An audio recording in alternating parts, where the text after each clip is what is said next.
Hello everyone, I80386SX, and today you are staring at a box. Now if I was Seymour Skinner on the surface, this would be very exciting as it stands right now. It'd be a potential trip to the box factory. But I am not Principal Skinner, and we are not going to the box factory. So this guy was imported, if you will, from Tennessee. Had some really good things come from Tennessee, you know what? And my luck is, so far, in my 30-some years in existence on this planet, has been very good with Tennessee. Anytime when new egg would ship from their Tennessee plant, I would get excited, because that would mean 2-day shipping in lieu of the 4 or 5-day shipping. And I have some great friends down there in Tennessee. I still talk to them on occasion. They even bought some server stuff for me, so that's cool. And got a couple of hard drives on a cheap somewhere, one of my LTE lights from Tennessee. So I'm hoping this continues on the contents inside this box, because this is a really rare piece of equipment that is potentially inside this box. I don't know if this is going to be a dud. I don't know what to expect. It's one of those Facebook Marketplace things that, hey, disabled veteran passed away, he had all this stuff, and I saw this item and jumped on it. There was a whole lot more items that the gentleman had. He had some Wisconsin ties, so that was kind of a nice icebreaker. He had a whole bunch of Compaq Armada 7700 series laptops that I would have loved to have, but as you can tell, I have enough junk down here. I don't need another 20 laptops. Probably will have them anyway, but anywho, let's see what we have for Trick or Treat. This is a real piece of unsuccessful history, but it is a piece of history nonetheless.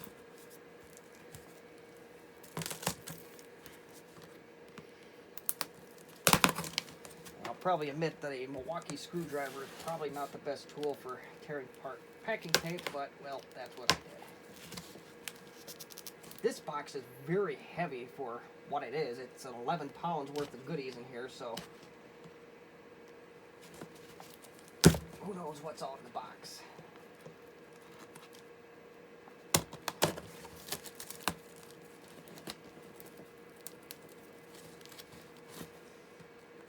Yeah, case in point, don't open boxes with flathead screwdrivers.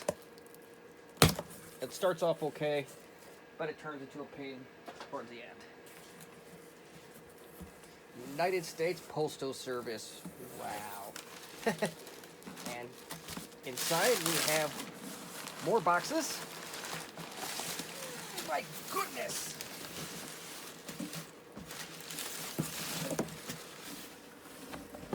Well, that's how you turn 11 pounds down to 9.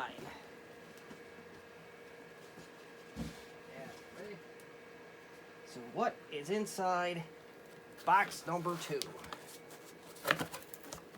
There's a bag. This is a heavy sucker. A Targus bag nonetheless. I think he said it was going to come with a bag. I don't remember either way, but you know, Targus is all the rage back then, so cool.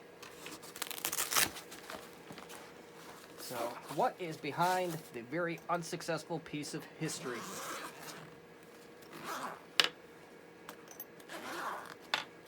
Drum roll, please.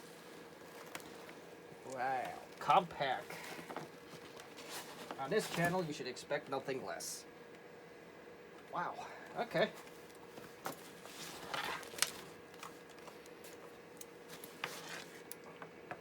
For an expert, you probably already know what this is. For those that don't, well, I'll give you a little bit of a hint.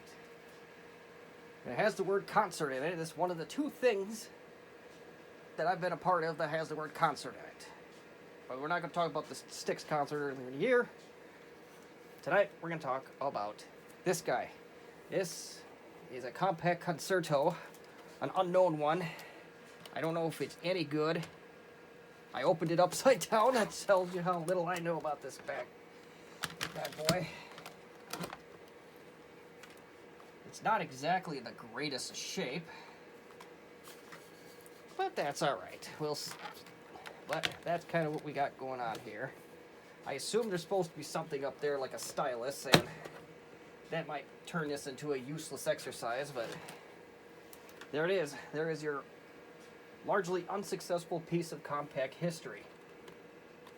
And dead as a doornail to be expected. The keyboard is supposed to completely detach. It looks like a standard PS2 keyboard. That's always nice. And let's see what this is. And, well, it's got a hole in it. I'm not sure what that's supposed to be, if it's supposed to be anything of significance, but there you have it. Oh, it's got a stand on it. It's got a place to... I know I'm not in the picture here, but it does have a place to stash your cable if you so choose to do so. Or so it would seem. I wonder if that's what the little hole is for.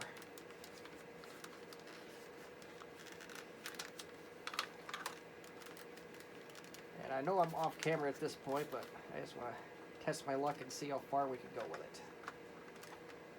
Maybe not. I'm not exactly sure.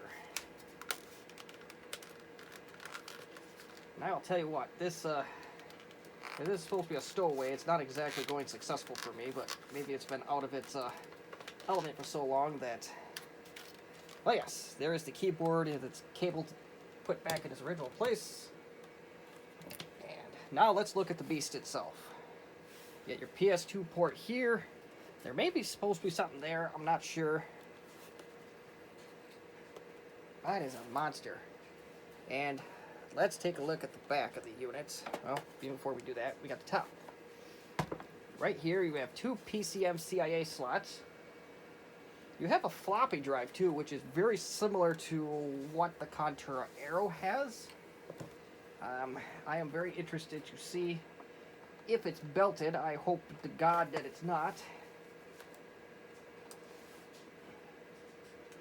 Yeah, this looks like a belt-free operation.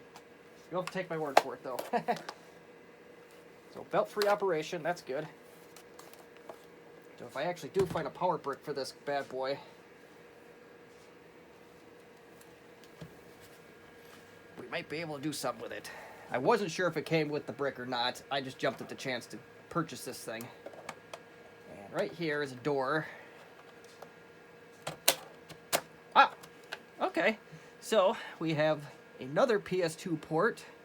We have a docking station. It looks very similar to the port you would use on the LTE Lite docking station, although I strongly doubt that this would work for that. VGA, serial, and parallel. And this little guy here where my left thumb is a power button, apparently. So, that's kind of interesting. There is something on the right that may be another power. I'm not entirely sure what that is. Okay. We are learning as we go along. I will be the first to admit it. Battery. It is a Series 2841. Unfortunately, it's not like the Contura ones like I was hoping and rumors had, but oh well. Nickel metal hydride.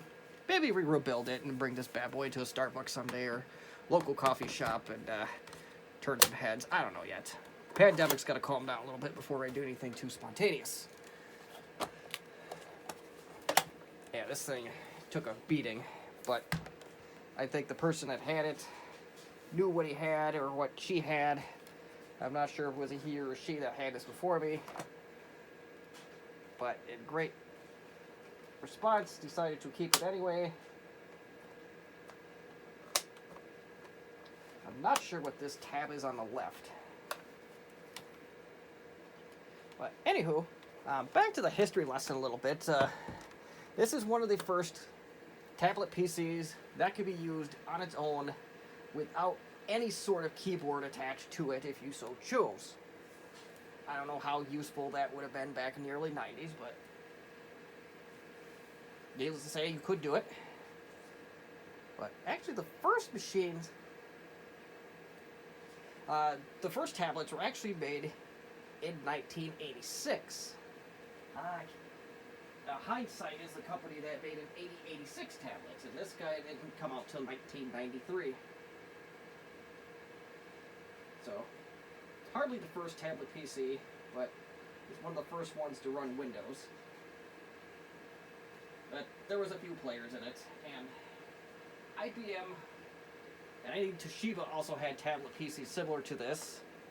Now this one varies a little bit from those two, because this guy takes a mechanical drive versus the IBM and the Toshiba that, and I may even be remembering Toshiba wrong, but the other two that I'm thinking of here took a PCM CIA hard drive. If you look up the Western Digital Caviar Ultralight, you'll know what I'm talking about. It'll take something like that. This has mechanical storage in it. How you get to it, well, I don't know. But let me see, with the magic of video editing, I'm going to go hunt down a power brick, and let's hope that this thing actually works. I'll be really disappointed if it don't, but at least we have one piece of this hardware history out of the way. So, small problem, also big problem. I don't have a single power brick in this house that can hook up to this thing. The Concerto ones don't, or Contour ones don't fit. The Armada / later Contour ones don't fit. The LT 5000 one doesn't physically fit.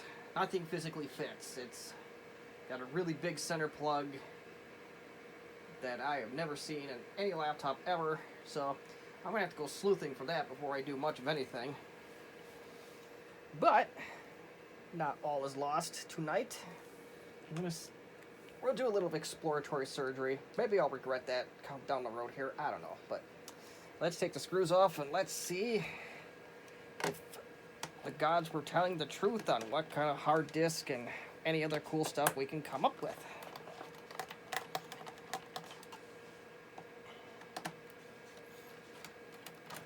While we were offline, I was looking for power bricks for this machine, and the part numbers varied greatly. I mean, you had some 108 Compaq part numbers, you had some that started in the 2s, 284s, or 398s. It's like, so this is going to be probably a fun one to find a replacement for, but you know, gotta rise to the challenge or go home, I guess. Now,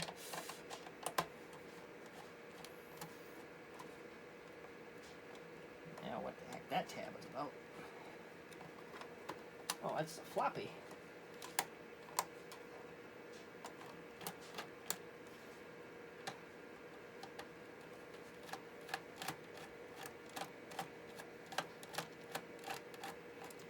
This is a machine that typically goes on eBay these days. I've seen the cheapest one go for 300 something. I've seen them listed for as high as 650. I did not pay anywhere near that for this darn guy. It was a very small percentage of 300. I will give you a hint on that.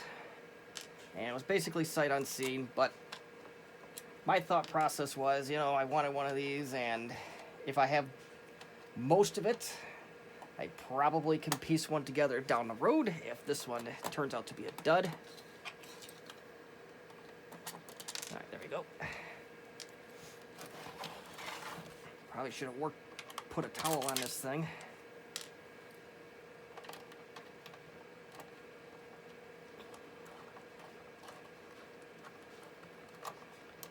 I don't know if that screw is actually holding anything anymore.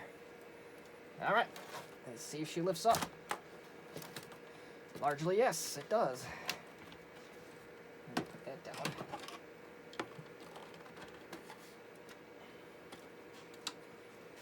Oh, yeah, the one side that's struggling here.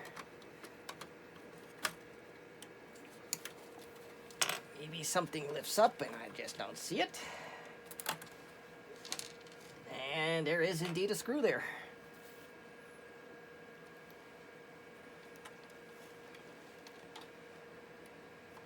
Very interesting design indeed.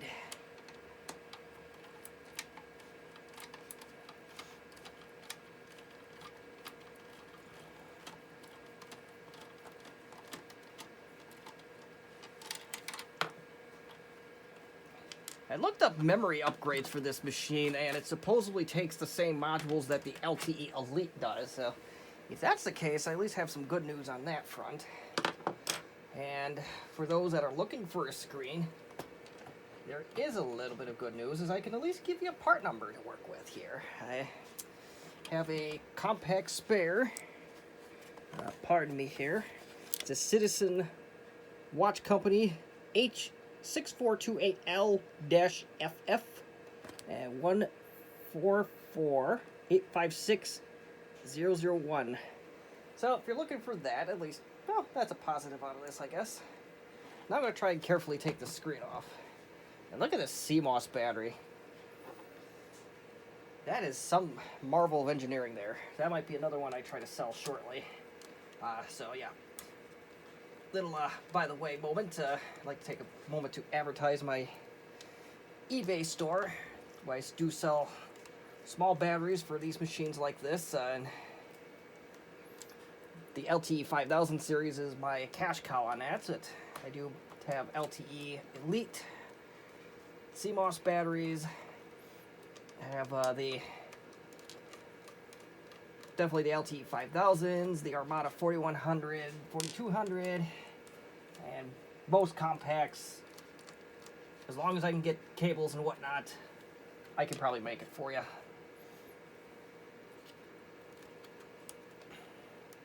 Okay, is that tape? Yeah, it looks like tape. It is tape. And there's a nice little ribbon cable here. I am very nervous to tear this apart, but, well, this is why they call me the professional bad example.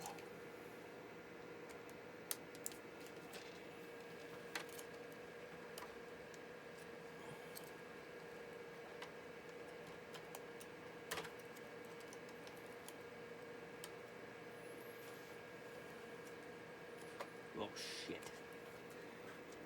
I just bent it in a way I didn't like to do.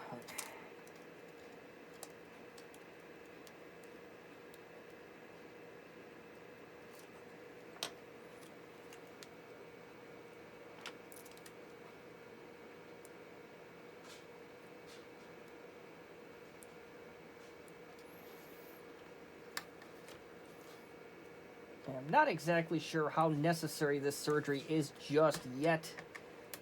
I don't even know if the hard drive is any good in it, or... So this may be necessary. It may not be. It may be come along for the show. Ah, there you go. Take that sucker off. Maybe I can just do a 180 on this. Oh, no. There's more crap underneath here. Olay. So I do gotta get this one off.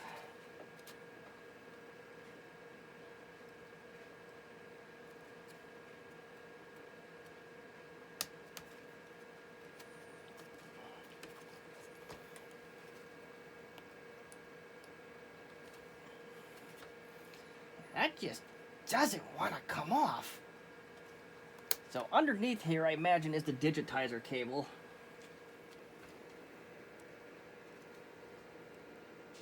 There we go. That did not want to come off, but maybe that's a tribute to Compaq quality right there, at least in the early years. So screen is off at last. And there's more pieces to go under, or I gotta figure out how to lift this sucker up.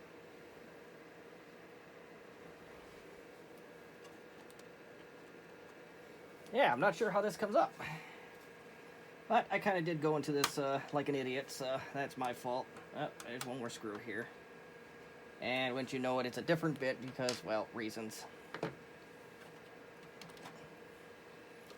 I'm trying to find the hard drive. That's my other goal here. At least we could get some things rolling here.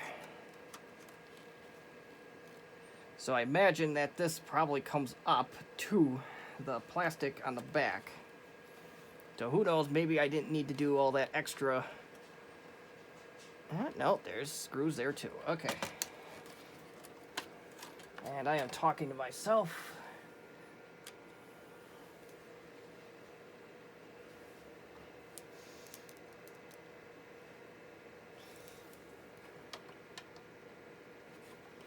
Maybe I can even get to them with this screwdriver. I don't know.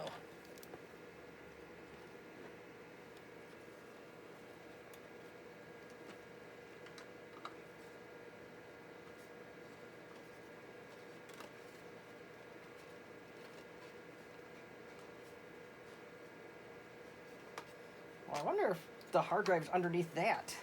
It looks like it'd be about right. Take this off, see if it how easy this comes off. Maybe it comes off easy, maybe it don't. Oh goody, it don't. I'll put that back down, so I don't think there's anything worthwhile in there for us to worry about.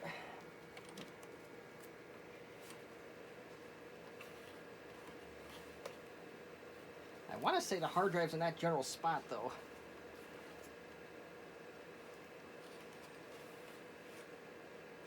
Let's go get the flashlight here.